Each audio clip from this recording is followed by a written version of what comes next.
경기도 광명갑 이모경 의원입니다.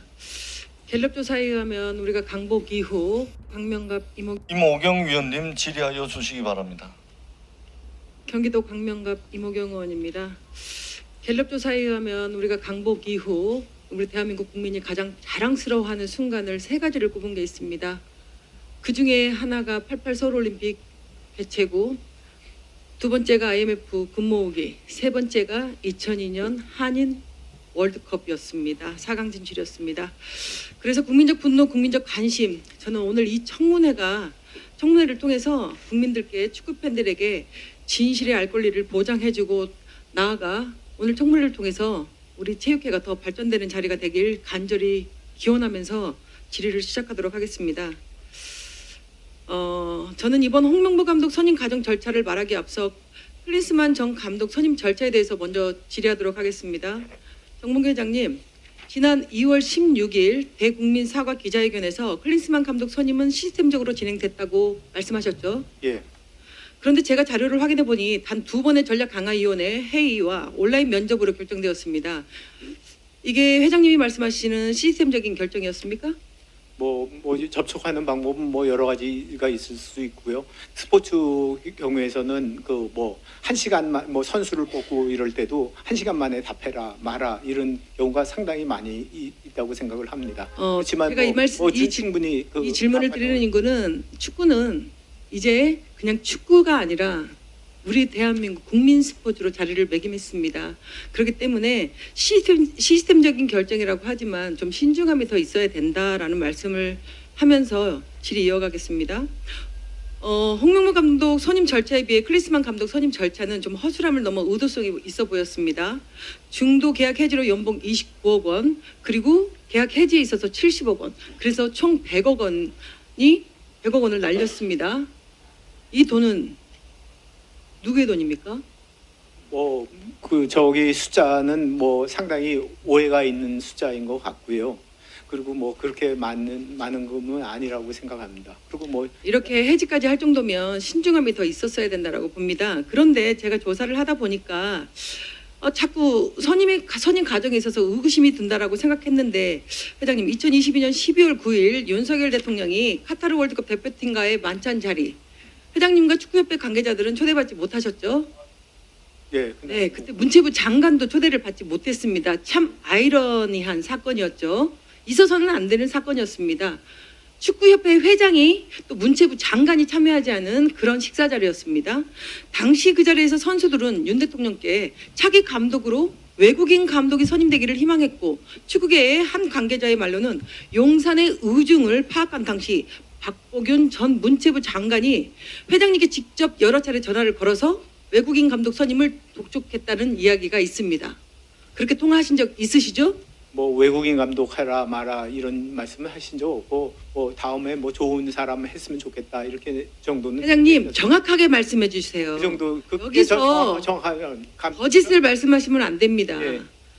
제가 정확하게 정보를 전달받은 것은 축구협회 통화 기록, 그래서 제가 요청을 했습니다. 회장님과 전 박보균 장관의 통화 기록 요청을 했는데 그거를 주지 않더라고요. 그렇게 당당하시면 통화 기록 내역을 저에게 오후까지 보내주시면 됩니다. 제가 이 말씀을 드리는 이유는 축구협회가 문체부 장관이 이렇게 감독 선임에 관련돼서 개입을 해서 이런 재촉을 하고 전화통화를 해서 이런 재촉을 한다는 게 있을 수 없는 일이라고 저는 생각합니다. 그렇게 해서 두 차례밖에 클린스만 감독을 만나지 않고 감독을 선임하는 졸속 선임을 했다라고 하면, 저는 이거는 반드시 클린스만 감독 100억 원에 가까운 이 계약 해지에 들어간 비용을 저는 손해배상 청구를 정부에게 해야 된다고 생각합니다. 문체부에게. 이게 사실이라면 그렇게 하셔야 됩니다. 하실 의향 있으십니까? 하실 의향 있으십니까? 저한테 네, 회장님께 지금 말씀. 뭐 그런 게 사실이 아니고요. 아니, 그러니까 이게 사실이라면 사실이 아닙니다. 유인준 장관님, 만약에 전 박보균 장관께서 이렇게 개입해서 졸속으로 감독을 영입했다라면 이거는 문체부에서도 책임이 있는 거죠? 글쎄요, 전 뭐 전혀 모르는 사실이라. 네, 모르는 사실인데 제가 그래서 질문한 겁니다. 윤 전 장관님은 그런 일이 제 입장으로 없기를 얘기하면 뭐 바랍니다. 저는 뭐 어느 누구하고도 그런 통화를 안 하기 때문에. 그러니까 이런 일이 없길 바라고요. 지금 문제의 원인이 되고 있는 홍명보 감독에게 질의하겠습니다. 네, 감독님, 처음부터 감독을 맡을 의사가 있었습니까? 없었습니다. 6월 30일 축구협회 행정력을 비판하면서 감독직 거절하겠다고 했습니다. 언론을 통해서 제가 보았습니다. 그러나 일주일 만에 말을 바꾸셨습니다. 바꾸신 이유는 무엇입니까? 그 당시에는 제가 울산 HD 감독이었습니다. 제가 협회에서 어떤 제안도 받지 않은 상태에 제가 대표팀을 간다, 만다라고 말하는 것 자체가 되지 않았습니다. 이유는 제가 2월부터 계속 제 이름이 이제 대표팀 후보로 거론이 됐는데 우리 팀이나 팬들이 너무나 흔들렸고 팀 자체가 굉장히 어려웠었습니다. 그래서 뭐 제 입장에는 어떤 제안도 없었는데 저는 그때 그렇게 말하는 게 전 맞다라고 생각을 했습니다. 울산 서포터즈에게 사과까지 하셨는데 저는 충분히 그 마음은 이해를 합니다. 울산 서포터즈 입장에서는 황당무계한 일이었고 많이 분노를 하셨을 거라고 생각합니다. 앉으셔도 됩니다. 축구협회 감독 선임 절차상으로 우선 공모에 응하고 면접을 봐서 감독을 뽑게 되어 있습니다. 그런데 축구협회의 말을 들어보면 협회가 싫다는 사람 쫓아다니면서 감독으로 섭외한 것 같습니다. 감독을 맡지 않겠다고 하는데 왜 이임생 위원장은 집까지 찾아갔는지 저는 이것도 아이러니하고요. 외부에서 들려오는 말로는 정몽구 회장님은 외국인 감독을 선호했다. 그래 이런 말도 있어요. 그런데 일각에서는 정몽구 회장이 홍명보 감독에게 대표팀 감독을 맡아달라고 부탁도 했다. 회장님 어떤 게 진실입니까? 둘 다 아니고요. 그리고 뭐 그 전에 한번 그 정의성 위원장님께서 저한테 뭐 외국인 감독을 원하느냐, 뭐 외국인 감독을 원하느냐 이렇게 한번 여쭤본 적이 있었습니다. 그래서 저는 어떻게 말씀드렸냐면 그 전강위에서 우리 대표팀이 지금 상태에서 뭐가 가장 필요한 요소냐 이거를 많이 토의하시고 거기에 맞춰서 외국인이든 내국이든 거기에 필요한 사람을 뽑는 게 제일 좋겠다 이렇게 말씀드린 적이 있습니다. 그런데 왜 외부에서는 정명구 회장께서 홍명보 감독을 기피했다.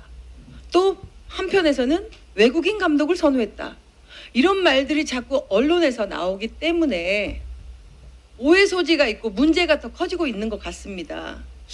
국민과 축구팬들이 진실을 알고 싶어합니다, 회장님.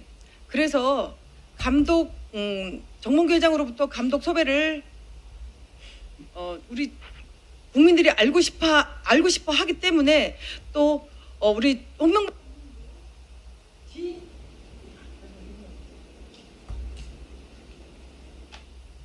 네. 이번 사건은 진짜 국민이 알 권리가 있다고 생각하고 반드시 국민에게 알려야 될 저는 의무가 있다고 생각합니다. 지금 회장님의 답변에 있어서는 회장님은 절대적으로 관여하지 않았다. 또 홍명보 감독은 감독을 처음부터 원치 않았다. 하지만 협회 측에서 계속해서 제안이 들어왔다라는 말이 사실입니까? 홍명보 감독님? 협회 측에서 저한테 계속 들어온 건 아니고요. 7월 5일 날 이임생 위원장 면담 후에 제가 결정을 한 겁니다. 그러니까 최종적으로 협회 차원에서 얘기가 있어서 결정을 한 거죠. 그 전에는 그런 마음이 없었다라는 거죠. 네네. 혹시 이 부분 제가 조금 의원님 설명을 드릴 수 네, 마지막 설명할 기회 드리겠습니다. 예, 예. 회장님, 그렇다면 제가 볼 때는 협회 행정 절차적인 허점으로 인해서 지금 뒤에 있는 감독은 피해자인 것 같은데요. 회장님께서는 어떻게 생각하십니까? 피해자라고 생각하시면 이 자리를 비롯해서 공적인 사과가 필요하다고 생각합니다. 뭐 여러 가지 그 선임 절차에 대해서 정당성에 대해서 의심하는 여러 가지 SNS 이런 부분이 많았다고 생각이 되고 그런 부분에서 홍명보 감독에게 상당히 미안하게 생각을 하고 또 뭐 지금 말씀하셨듯이 제가 말한 게 그게 다입니다. 근데 뭐 SNS에서 제 마음이 이렇다 저렇다 뭐 그렇게 한 말씀만 하면 보통 조회수가 뭐 몇십만이 붙습니다. 그래서 거기서 뭐 제가 생각지도 않은 거를 뭐 이렇다 저렇다 이렇게 말씀하는 그 약간 왜곡된 뉴스가 좀 많이 이렇게 나오지 않아서 이렇게 언론 왜곡이 되지 않았나 이렇게 생각을 하고 있습니다. 예. 홍명보 감독님 하실 말씀 있습니까? 예, 시간이 괜찮으시면 잠깐 한마디 예. 드려도 괜찮겠습니까? 예, 이 선임 과정에서 참 마음이 여러분 저기 의원님께서 말씀하신 것 참 마음이 무겁습니다. 하지만 저는 그 당시에 울산 HD 감독으로서 참 행복했습니다. 행복했고 팬들의 응원과 사랑을 받으면서 축구할 수 있었던 게 너무 좋았습니다. 하지만 제 축구 인생 40년에 가장 힘든 시간이 지난 10년 전에 2014년 월드컵 후에 가장 힘든 시간을 보냈습니다. 저는 뭐 월드컵 대표팀이 얼마나 어렵고 힘든 자리인지 알고 있습니다.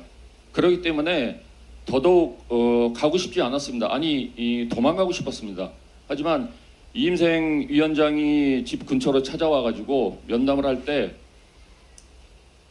한국 축구의 지금 어려운 점을 외면하기도 참 어려웠습니다. 그래서 그때 울산 HD에 있으면서 이 또 대표팀에 있을 때 어떻게 해야 될 거란지에 대해서 굉장히 고민을 많이 했습니다. 그래서 제가 안 가겠다라고 말씀드린 게 아니라 그때 제가 처음 제의를 받았고요. 그 제의를 저는 울산 HD가 아닌 국가대표팀에 마지막에 봉사를 한번 하고 그동안 예전 10년 전에도 제가 가지고 있던 책임감이나 사명감이 저는 다시는 안 나올 줄 알았는데 이임생 위원장님 면담 후에 또 그게 나와서 제가 그렇게 결정을 했습니다. 예.